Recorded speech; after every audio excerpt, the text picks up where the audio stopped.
For today's video mga kalapatid, ayan, kaagising ko lang dyan at lalabas na nga tayo at pupunta na tayo sa ating breeder. At ayan, tinignan ko na nga dyan muna sila at kung may napisa na ba sa mga ating breeder. So ayun, wala pa napipisa sa mga itlog nila. At ayan, lilipat tayo sa isa nating breeder. Ayan, at titignan din natin yan kung may napisa na sa kanila itlog. Tignan natin. So ayun, wala pa. Hindi pa rin napipisa. So yun, lalabas na tayo dyan. Pupunta tayo sa ating mga jet fighter. Mga jet fighter natin na panlaban natin ng south at saka north. So ayan, bubuksan ko na nga dyan yung padlock na yan para makalabas na sila. Ayan, binuksan ko na. Ay, hindi ko na napakita sa inyo na yung tatlo nasa bubong na. Pinalabas ko na. At itong dalawa yung pasaway ko. Yan, kinukuha ko. Inaagis ko kasi yan para lumipad.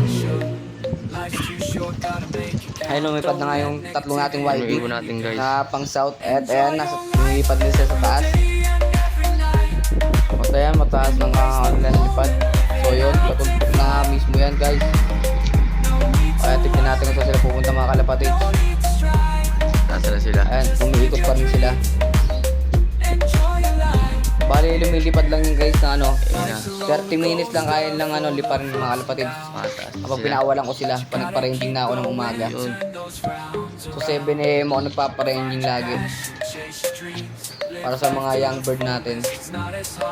So yun lang. Please like and comment sa ating FB page at sa YT, at sa TikTok. Salamat!